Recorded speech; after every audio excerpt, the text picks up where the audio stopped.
Courageous Self-Care podcast. I'm your host, Christina Marlette. On this show, we get into self-care that goes beyond what we often think of as self-care. So we're not talking too much here about nutrition or hydration or exercise or sleep or going to the spa.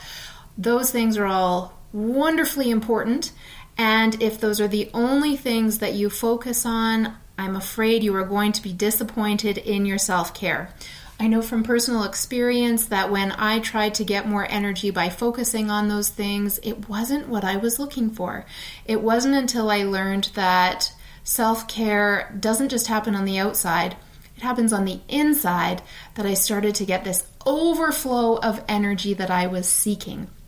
It was like there was this holy grail of energy that I had heard about where it comes from the inside out and it overflows and there's always more than enough and you can give with love and openness and generosity rather than feeling resentful and bitter when you do give stuff to others.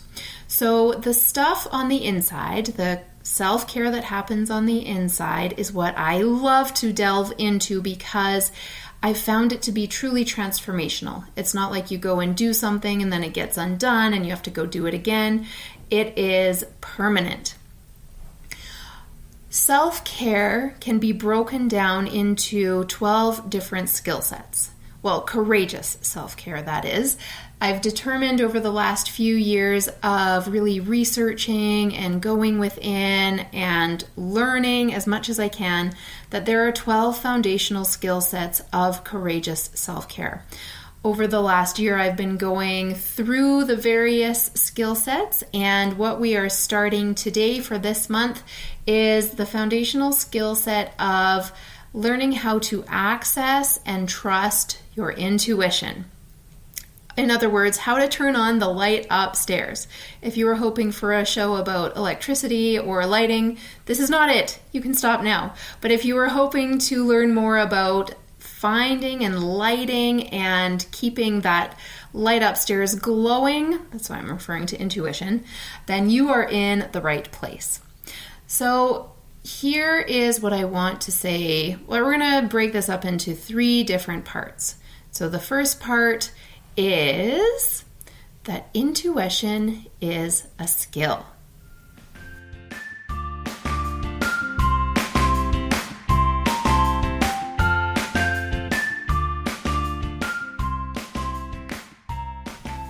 Okay, so what does that mean? Intuition is a skill.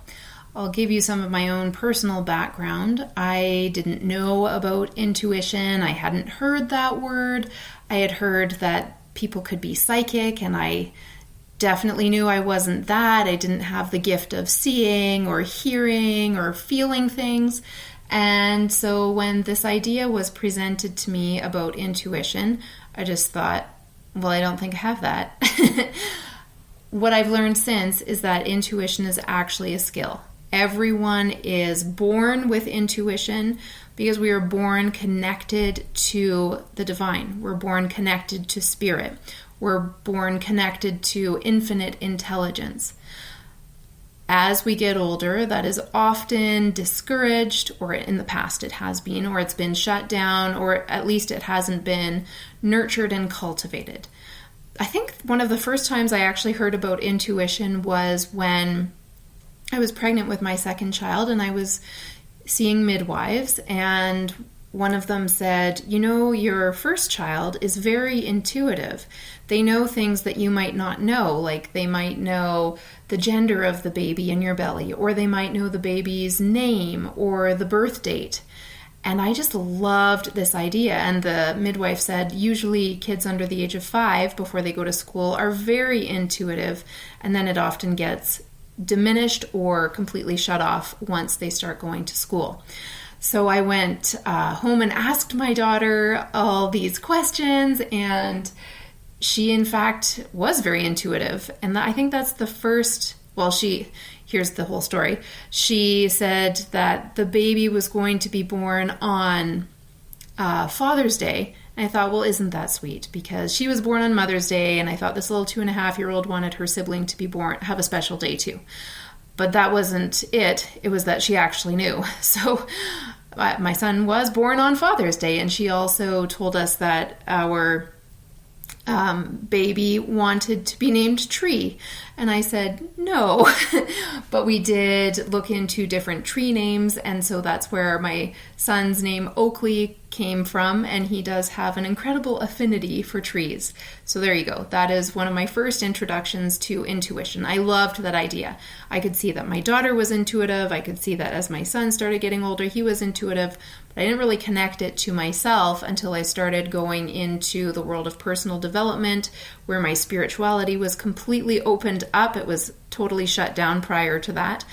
And I learned that there are so many different aspects of intuition, and the more we practice it, it's like a muscle, the stronger it gets. So that is the point I want to make here, is that intuition isn't something that some people have and something that other people don't. We all have it. We can all cultivate it. It is a skill set. So I'm going to share with you over the next few podcasts several different ways that I have learned to cultivate my intuitive muscle, turning on that light upstairs. And so I'm going to share with you today the first way that it is great to be able to connect with your intuition.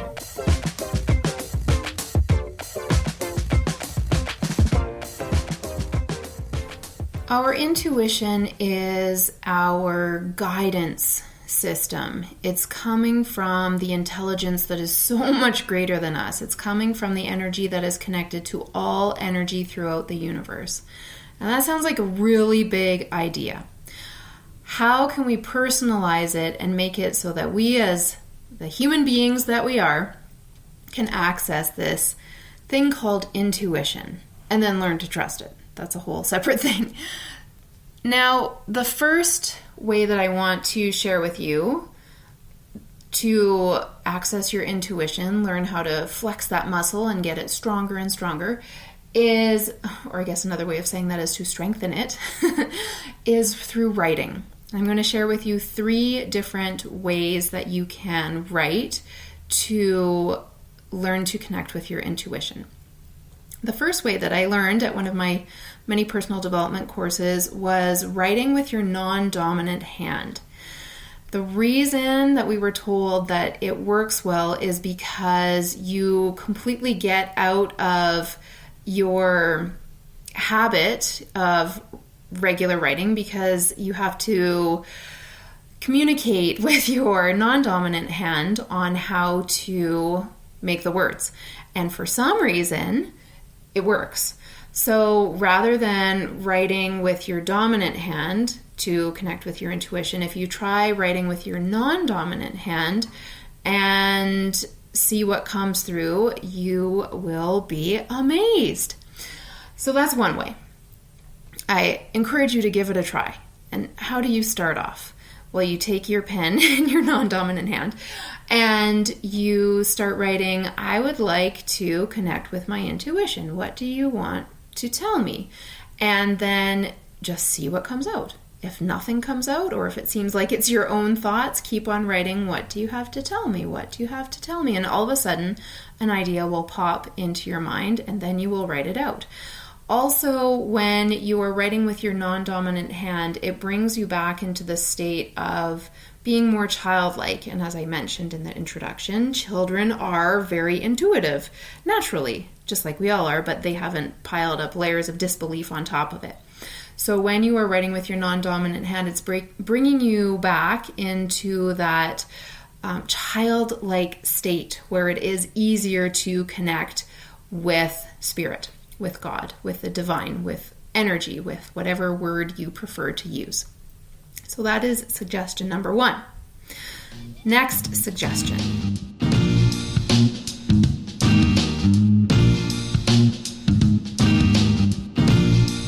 The next suggestion I have for connecting with your intuition through writing is something I learned from one of my mentors called sitting for guidance. And this method is super powerful. Now, this time you are going to hold your pen in your dominant hand, and your intention for sitting for guidance is to connect with your higher self. I learned this from my mentor, Deborah Poneman, who actually is going to be a guest on the show this month. And she is a very intuitive person, and she has this daily habit of doing this sitting for guidance. And she got the idea from, I believe, Napoleon Hill.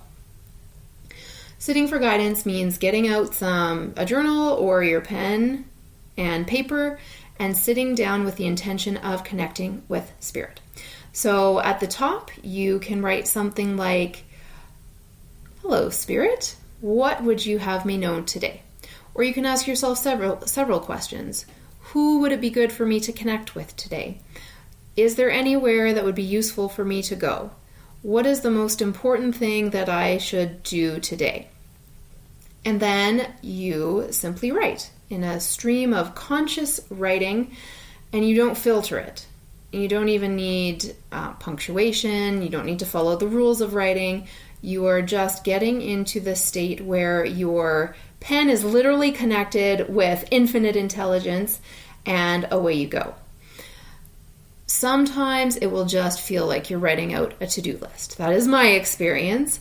And other times, things come through that I never would have imagined would come through my pen onto the piece of paper in front of me. It just seems so wise or so enlightened or so not me. So I want to give you a specific example of how sitting for guidance can be really valuable and a wonderful tool for connecting with intuition. Once over many times, I have made some really difficult decisions. And one time in particular, I knew that the decision that I was being guided to make, I was trusting that my intuition was guiding me in the right place, but I was still feeling like it was a really tough decision. So anyways, I was doing some sitting for guidance, and a consistent message kept on coming through in the writing. I felt like the person who I was going to end a relationship with was going to be really disappointed. It was a business situation, and I was very concerned about the disappointment I was going to cause the other person. But what came through in the sitting for guidance gave me the courage to follow through with the first part of the intuition, which was to end this relationship in the business sense, because this person's spirit already knew, this person's soul already was aware that this was going to happen. It was all okay in that realm. In the human realm, it would be difficult, but in the energetic realm, it was already a done thing. And it wasn't even something to ask for forgiveness for. It was energetically completed already. All I had to do in real life was take the uncomfortable action and dissolve the business relationship and then carry on. The only reason I was able to follow the bigger intuition or the first intuition about completing this business relationship was because I got that awareness through sitting for guidance. And it took many days to work up the courage to be able to follow through with this completion. But the only reason I was able to do it was because of the sitting for guidance. I got the information that I needed as a human being with thoughts and concerns and worries and fear that it was already okay. So that is a powerful example of how sitting for guidance can really help. It can give you the intuition in the first place and of the first action, and then it can help you take that embodied action. All right, so now let's move into the third way that you can receive intuitive guidance by writing.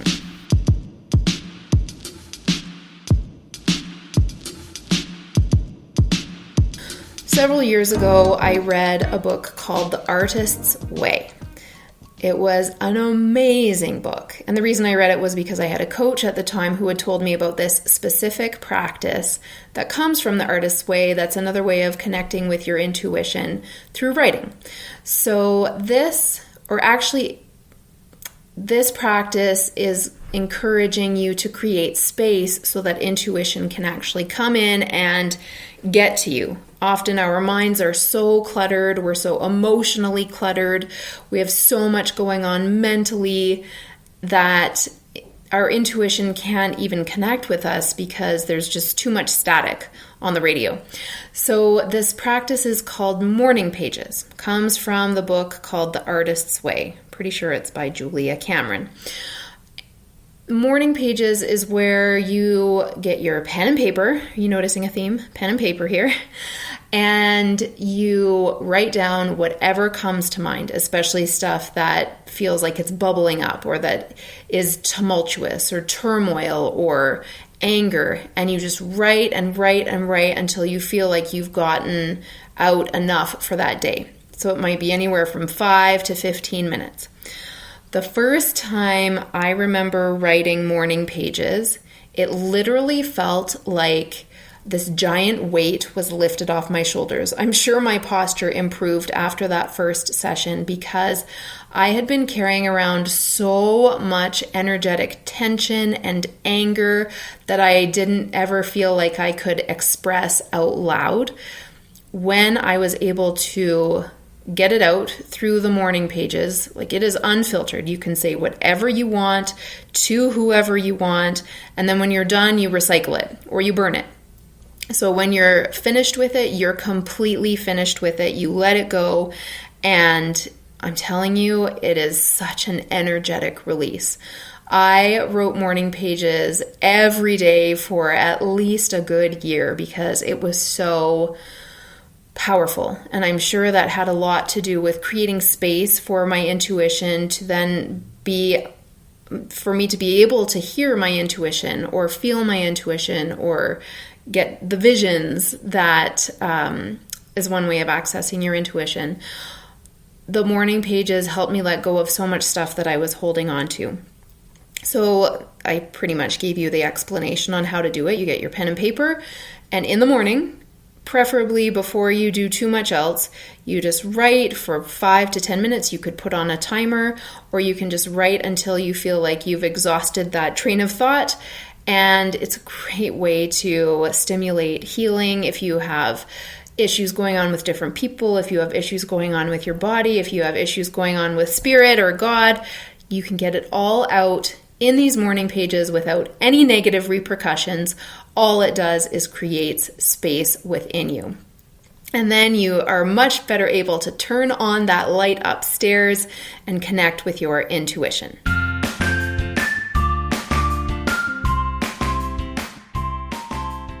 Now, if you've been listening to the podcast, you know that I love action. Embodied action, taking action with your physical body to create transformation in your life so that you can become more of who you want to be and more of who you are destined to be. It takes action. So I'm going to give you an action step today, a challenge, so that you can start strengthening your intuitive muscle. If you've already got a strong intuitive muscle, there's always room for improvement. There are always new ways or deeper ways to connect with our intuition. So here is the action. I encourage you over the next week to choose one of the ways that I described through writing that you can connect with your intuition. Either the morning pages that I just talked about, or sitting with guidance. Best time to do that is in the morning too. Or the other one, writing with your non-dominant hand. Test out one of those methods every day this week. Set a reminder on your phone, or put a sticky note, or get out your pen and paper the night before so the morning you see it, the next morning you see it, and you take action on it. I guarantee that if you do this for 7 days, you will connect with your intuition in a new way. The more we put our attention on something, the more results we get. So if you have the intention of connecting more deeply with your intuition to get the guidance to become the person who you want to be, to know what to do next, to move through blocks, you must take some sort of action. And so this one is fairly straightforward. It'll take 5 to 10 minutes out of your day. Try it for the next 7 days. So choose one of the 3 methods, set an alarm for yourself, give yourself a visual cue, try it out for the next 7 days. that is how you can connect with your intuition through writing. So I hope that this has been useful for you. Now remember, information without action is only an idea. You must bring it into the physical world. So I really encourage you to take that embodied action and try out this experiment this week. If this was a great episode for you, please give it a like, share it with a friend who you know could benefit from it. You can become a subscriber on the platform you're listening to, or leave a comment. Those are all welcome and lets me know I am on the right track. I also want to invite you to an open house that I'm having.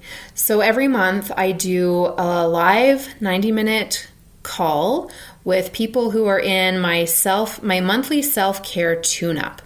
It is an hour of information on the foundational skill set of the month, and then 30 minutes of coaching and interacting with people on the call. So that is something I do every month. It's available on my website. You can become a member and tune in every month for $47 Canadian, which is great news if you live in the States or anywhere else, because the dollar, I'm sure where you are, is much higher than in Canada. Or if you're Canadian, fantastic. It's not US dollars. So that is always available. But what I would love to give to you as a gift for listening today is an open house. So you can go to the link in the description of this podcast, and for just $1, you can access the last 3 months of self-care tune-ups. So that means you're getting over $150 worth of tune-up recordings for just $1. If you love it, you can join us next month in the tune-up, and if you get what you need out of that $1, fantastic. You can cancel your membership and be on your way. So I'd love to give you that gift. It's just $1 to attend the open house. The link is in the description. Please do join us. I would love to connect with you in that way. And if you feel called to become a member of the monthly self-care tune-up and see each other face to face, I would absolutely love that. You can find that at ChristinaMarlette.com. So I am very grateful that you took time to listen today. I hope your light upstairs has turned on and is shining more brightly. And I guarantee that as you do the experiment over the next 7 days to connect with your intuition through writing, it will burn even brighter. Big pat on the back for listening today. You can check off that you have done some courageous self-care. I look forward to connecting with you again next time. Bye-bye for now.